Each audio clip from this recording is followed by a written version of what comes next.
The Andover campus is full of ancient buildings that closely reflect their historical origins. The post-colonial buildings stand beautifully because they are effective use of nature as a setting for man's art, and it's more beautiful with the spirit of Andover.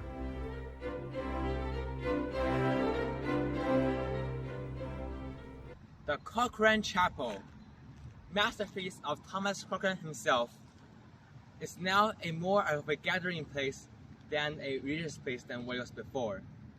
Now it is a place for ASMs and bands and concerts. Now let's take a look at it.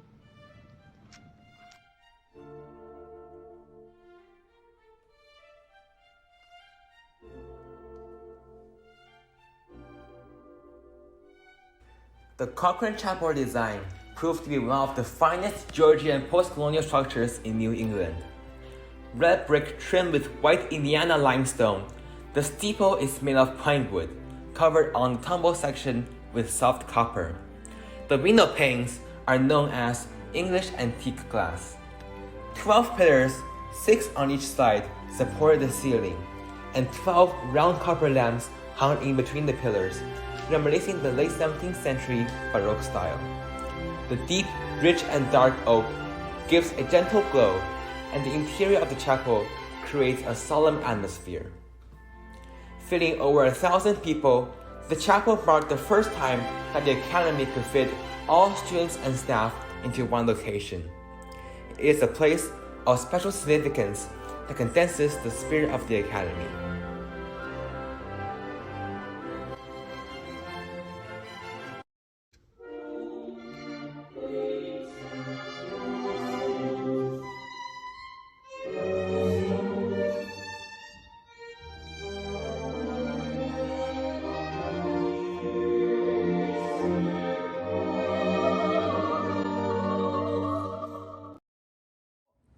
The first thing that I think about when I see the chapel is like religion and gatherings, because we have ASM like every other week, so I guess it's hard not to see the chapel as a place for gathering. It's obviously a religious space, right? It looks like a cathedral, like a church like structure. So yeah, it's just a very grand place, I'd say is the best word to describe it. It's also very I don't know how else to say. I guess when I'm inside of the chapel, I normally think about like surprisingly incense, because of just, I don't know, it's like the first smell that comes to mind when I'm inside of it, and just the structures inside of it are pretty cool as well.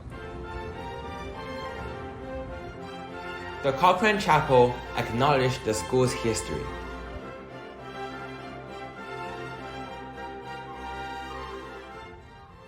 Behind me is the Samuel Phillips Hall, also known as Sam Phil by our students.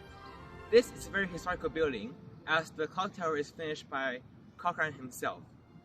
Now let's listen to some comments about this building. I think for me, I thought the architecture was fantastic. I think I was really impressed coming from a school in Seattle that definitely felt smaller than Andover. I think there's a lot of history here. Like you look at I guess one example would be in Sam Phil, the steps are almost in some sense pushed in or deformed. So many people have walked on those steps, which I thought was a really cool feature as part of campus as well. The Samuel Phillips Hall is one of the noblest churches in New England. The Elm Arch is an avenue of trees running north and south. We meet here regularly to witness many historical events going on.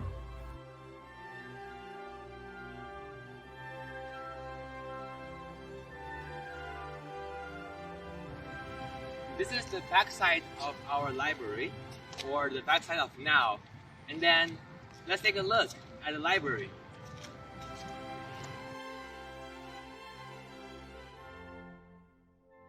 The Oliver Wendell Holmes Library, also nicknamed the Owl, is the heart and focal center of the campus.